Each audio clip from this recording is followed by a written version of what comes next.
I am going to take us to the next session, which is a bit of an introduction to artificial intelligence.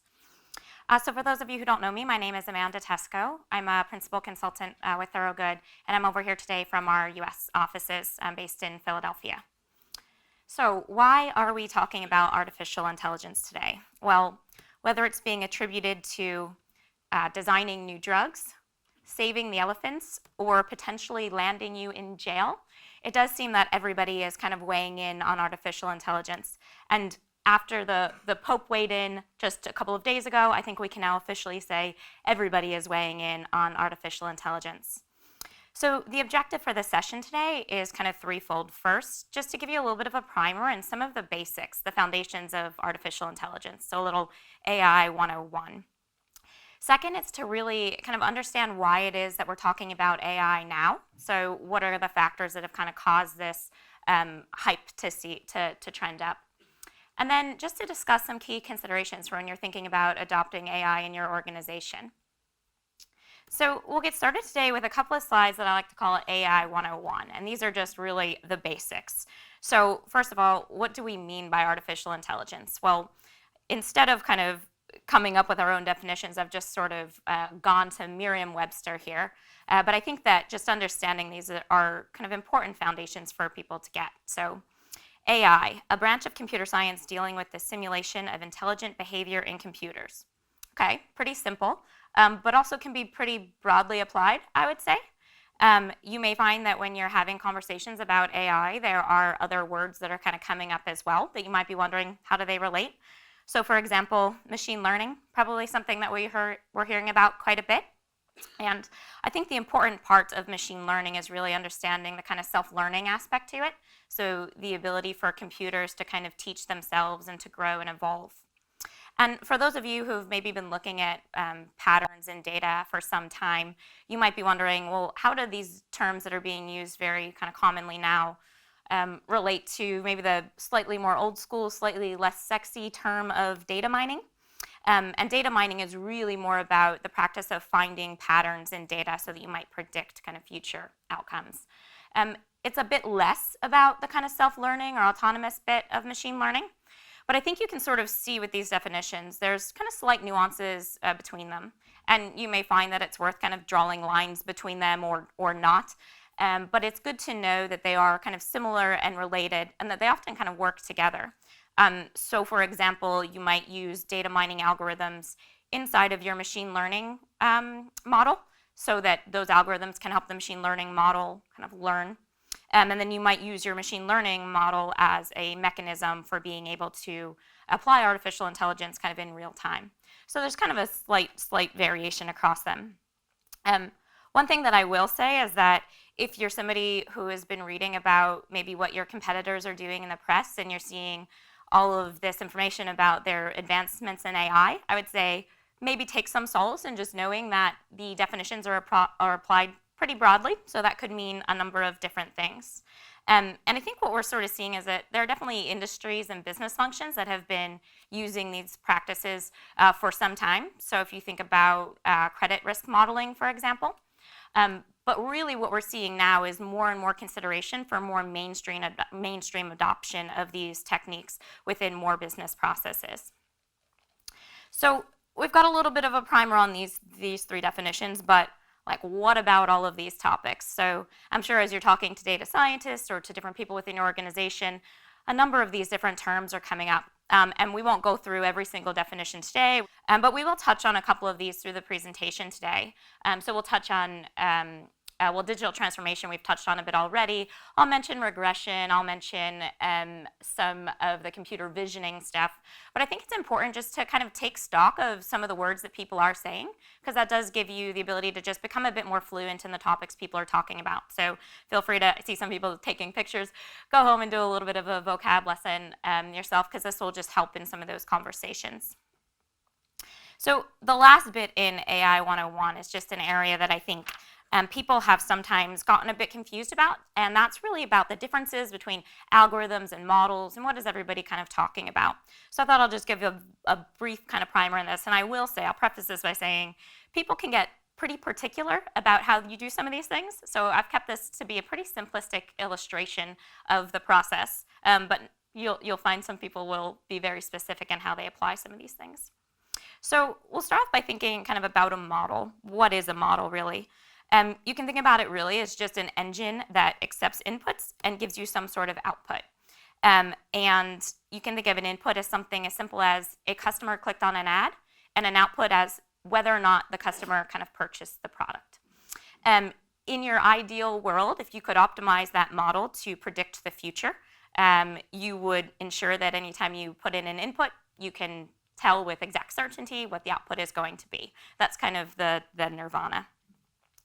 But in order to kind of get that model as valuable or as close to predicting the output correctly as possible, there are some things that we need to do. And so you might hear people talk about kind of training the model or teaching the model. So there's different mechanisms that you can do to do this, but I'll take you through a pretty simple kind of illustration of it. So you would start with some sort of training data set. And this training data set would be historic data. Typically, you would want it to have inputs and outputs. So you would want it to be closed loop, which means you would know that if a customer clicked on an ad, whether or not they purchased the product in that example. The more history you have here, the better. And if it's highly attributed, the better you'll be able to understand some of the relationships in the data. You won't use all of your historic data in the training set, and I'll talk about that in a moment. That training data set will then get fed into an algorithm. And you can think of an algorithm as just a series of calculations that get applied on top of that data. And those calculations effectively identify relationships that get encoded into what we call the model. So far, probably clear, maybe a little bit vague in some places, but I'll keep going through it and we'll come back with a little bit of an example. Once you've created that model, you effectively want to find out, is that model correct? And so to find that out, you would then need to test your model. You would do that by holding back a bit of that historic data and using that as a testing data set. That data set is also historic, should also have your inputs and your outputs in it, and you'll effectively run that through your model to get a prediction on the other side from the model and be able to evaluate if the model is predicting your data correctly or it's predicting it incorrectly. And you'll use a sort of approach to kind of continually rerun those algorithms, re-encode that model until you get to something that you're happy with. And at that point, that's when you would start flowing actual data or new data sets through it. Now, this sounds fairly simplistic, but I think sometimes it's a bit confusing to understand the difference between the algorithm and the model and what those mean. So the most simplistic example I can think of this is thinking about that algorithm as regression or linear regression if we want to be even simpler. So if you think about that algorithm as all your data points are plotted and a series of calculations are being run within your regression algorithm to get your best fit line, right? So the line that kind of best fits all of the points there. That's the algorithm aspect of it. The model is basically what comes out of that. So if you think back to some of the maths you might have learned in school or in statistics classes, that line will be defined by the function y equals mx plus b in the most simplest scenario, where m is your slope, b is your y-intercept. And x's will be your inputs that come into it, and y will be effectively what gets predicted as it comes out of it. So that's a very simplistic approach, but I think it's important to kind of cover how some of these things work, because as we talk about the value of the data and the need to kind of get all of these elements correct a bit later, having this as a kind of foundational understanding can be pretty useful. So with AI 101 down, you've now graduated from that class. We'll talk a little bit about why everybody is talking about AI right now. And anytime I'm interested in something that's kind of trending up or there's quite a bit of hype around, I like to use Google Trends. I don't know if any of you guys have used this tool, but you can type a search phrase into Google and they'll tell you how that phrase has kind of trended in terms of popularity over time. And you can see it's pretty interesting. If you can't see the scale on the bottom here, it goes back to 2004. And back then we were talking quite a bit about artificial intelligence. So there were some movies in the early 2000s, AI was one of them, that may have spiked some of that hype and some of those conversations. But you can see it kind of started to die down a little bit. And it's really been in the last 5 years that it's back on the rise, that everybody and the Pope is talking about AI. So what's really been happening in those last 5 years? And I think this is where it's important to talk a little bit more about digital transformation. And I know Trevor kind of introduced this topic a bit earlier, but the idea of digital transformation is that companies are using new digital capabilities to really reimagine their existing business processes. And I always like giving a couple examples here because I think it really brings it to life.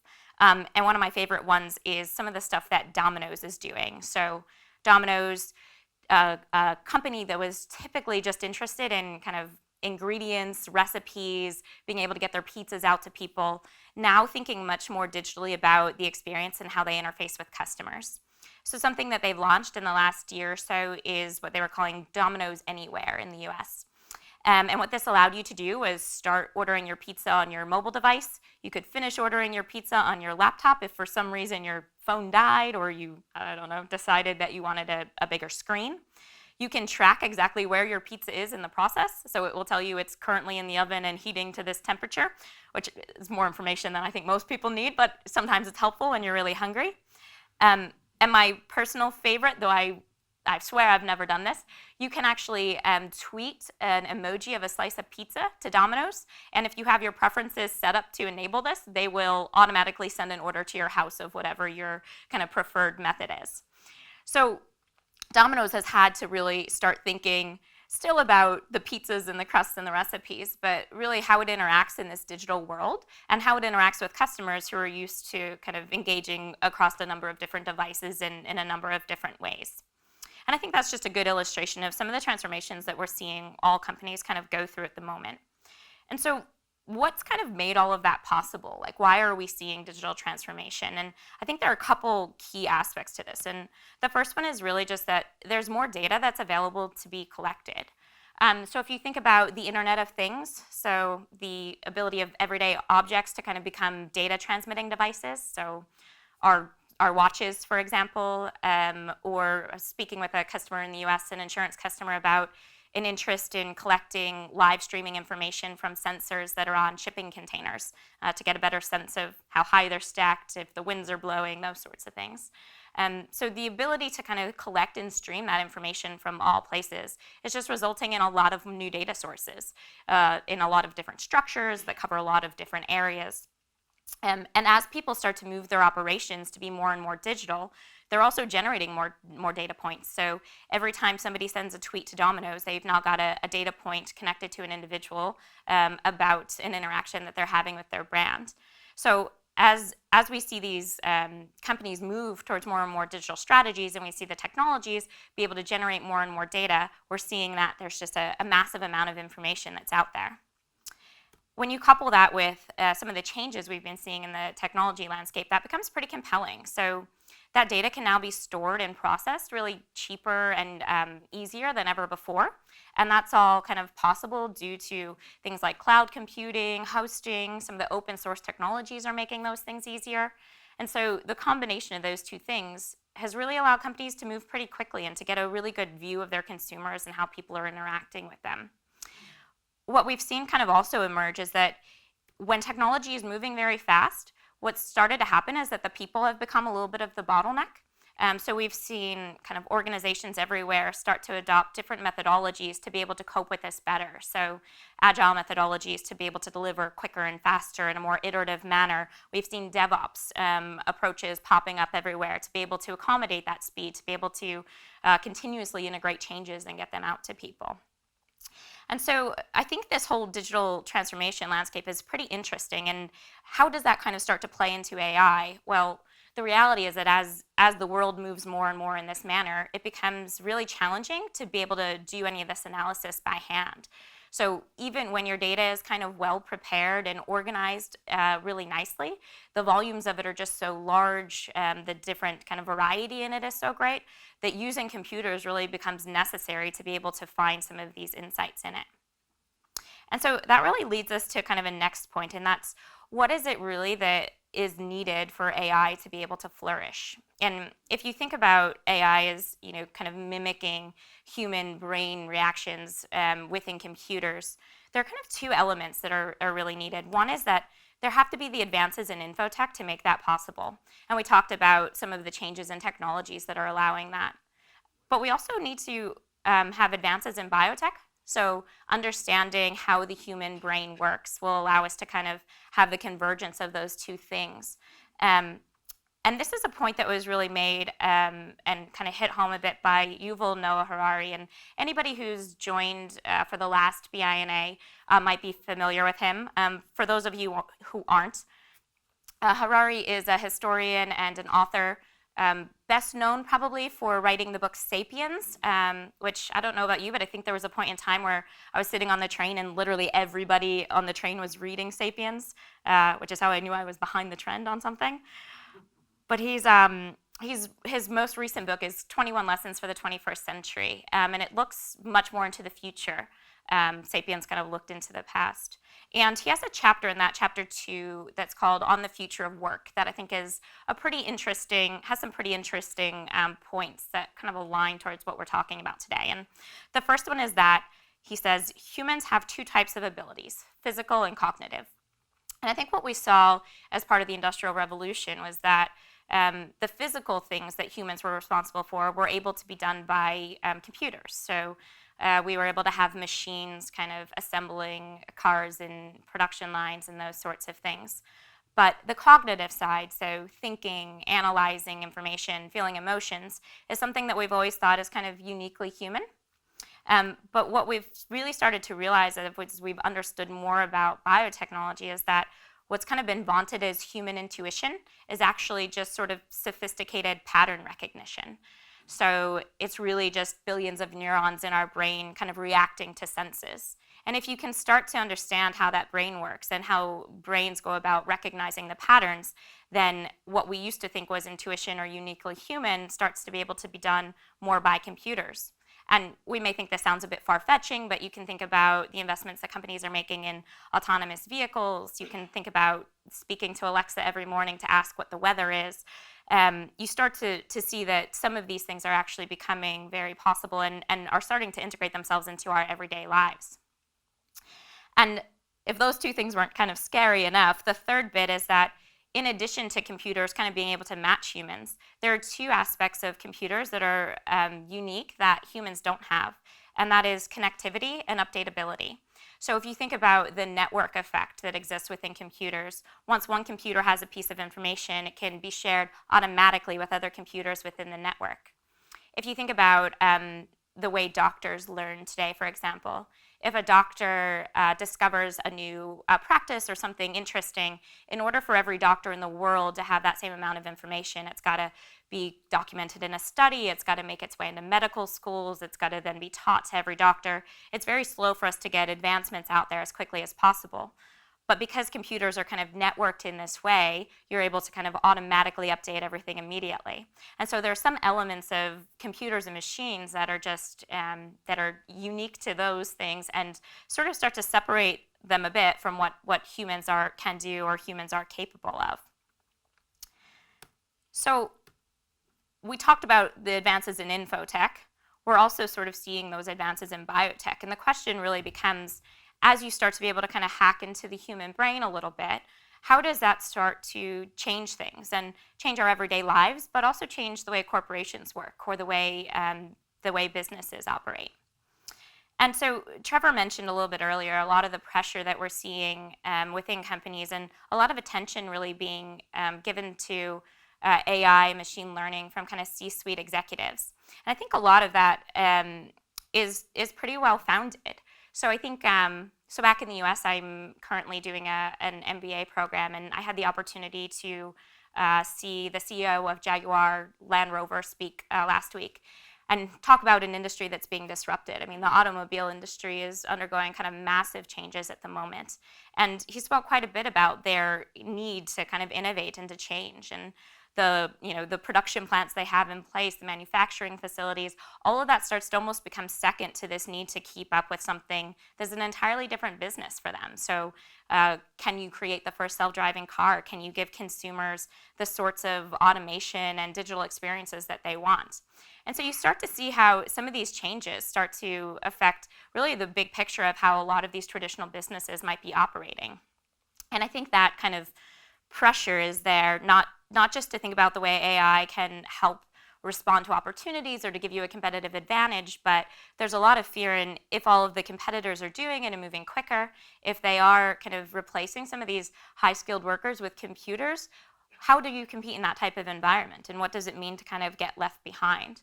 And so I think that there's that kind of some anxiety in that is kind of pushing for some of these topics to come from the C-level now with a lot of urgency, so to move very quickly on things, which I think explains a little bit of the tension that we sort of see in this slide, is how on the ground do you sort out how to do these things when you know there is a good and pressing need for it, but a bit of a disconnect between the two areas. So the next bit I want to just cover, how do you kind of bridge that gap a little bit? What are some of the kind of key considerations when you start thinking about AI and AI in any kind of effect in your organization? The first thing that I think is very important is really to focus on the business. I think if AI is seen as just kind of a checkbox in a digital transformation strategy list, that's kind of cause for concern. So the quote on the screen here is from the VP of Digital Development at Lowe's.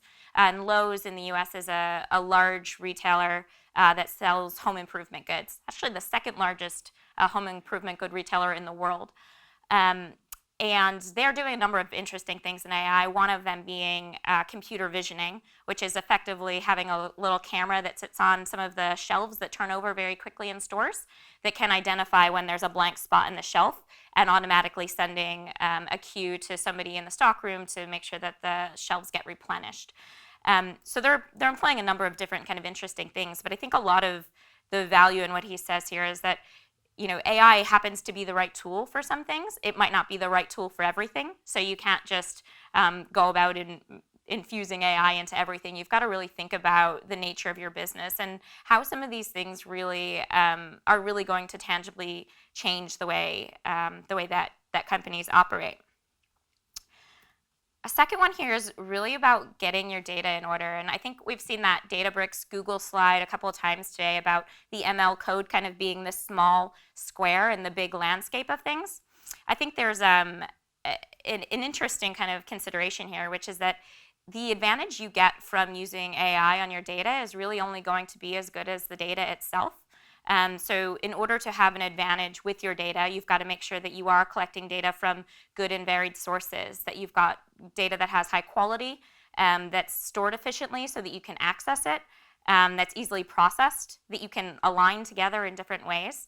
And so I think in a world where you start to place all of the emphasis on AI, if there's not enough kind of consideration for some of the data engineering components, I think it's a bit of a recipe for disaster. I think somebody said to me recently, speed is really good unless you're going in the wrong direction, which I think is a good thing to remember. If you're using AI and making these decisions very quickly, that's great, but what if you've used bad data to do it? That just puts you on the wrong track in a much faster way. And so I think this data bit is pretty interesting, and my colleague Liz is going to present next about a solution that we built called Automated Insights, and we built it for manufacturing companies. And there's some interesting components to it that she'll share with you, but I think one of the big things that we've seen there is that it really came from a need that for many, many years now we've worked with consumer goods organizations to compile their third-party and point-of-sale data, which you can imagine comes from a lot of different sources, has a lot of challenges in receiving it on a recurring basis. There are restatements in it, and how it all has to be attributed. And so we've worked with organizations for a long time to get that data kind of together. The next kind of logical ask is to put some sort of visual experience on top of it that really kind of makes sense. So we've got guided analytics through dashboards. But even with that, now the kind of newest request and what's really driven the need for the AIM solution that Liz is going to show is that even with really good experience, being able to bubble up those insights and to find them quickly is pretty challenging. So they're asking for more and more things to be automated. Well, rather than the analyst having to go from slide to slide, screen to screen, can you just bubble up and tell us what they need to know? And I think that's you'll see when Liz shows you the solution, there's some interesting bits in the calculations to be able to bubble up those things, but it's only as valuable as the data that gets collected. So being able to kind of master the data collection first is actually really, really important. And so I can't kind of hit home enough about the value of this one. The third one is that you'll have to be prepared to discuss things like morality, privacy, and legality. And this is something that's probably covered in different areas within the company today, but I think it does start to beg some really interesting questions. So GDPR obviously has some considerations about where you can and can't use automated processes to process people's information. So for example, if you're making decisions about who can have a mortgage or who gets approved for a credit card, there's some consideration in needing to have some sort of human in the loop on this to make sure that you're not just kind of introducing any bias or doing anything that is kind of illegal here. Another thing that's a bit interesting about it is that some people see AI as a way to remove bias from things. So for example, you could imagine the hiring process might be pretty biased. The interviewer might have certain considerations or traits that they look for, and doing it through an algorithm might remove that.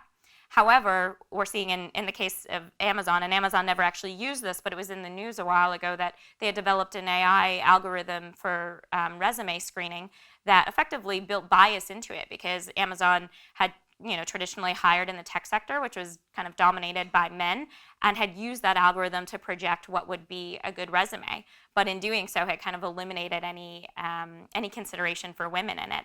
And so there's something about understanding the ways that AI can eliminate bias, but could also introduce it depending on what exists in the data. So some of these decisions become much more about kind of morality and ethics. And then the last one I'll just say is that probably don't underestimate the cultural shift, and I kind of doubt that you could. But thinking about things like the organizational structure is really important. So how do you ensure that you have people who understand enough about the data and enough about the algorithms in a way that they're applied correctly, that the company isn't running in the wrong direction? How do you ensure that you've got the right skills within the organization? So we know there's just a worldwide shortage in people who have that combination of maths, technology, and business understanding. So how do you recruit for those people? How do you compete for them? And that's actually something that really drove Amazon's interest in that algorithm, was that they were hiring a ton of people, and it was getting harder and harder to kind of figure out who they wanted and who the best people were for it. And then the last one here is just really about kind of trust and transparency. So there's a lot of merits to automating some of these things, but if it becomes a bit of a black box, will anybody trust it? And what does that path look like to getting people more comfortable with introducing some of these things? So it might be starting to build some algorithms into things, starting to have a predictive mechanism within dashboards or reports, but still showing the old way. But there's some consideration for that transition there, and how you do build an organization and a culture where there are kind of breaks in place to make sure that everything is kind of working correctly, but that when it is, people do trust it and are bought into it. So that kind of covers all of the areas that I had to talk about today. Hopefully that gives you just a little bit of a kind of foundational understanding in some of the AI topics, and hopefully equips you a bit to have conversations with people in your organizations, or some food for thought as you guys kind of tackle some of these tough but certainly interesting aspects.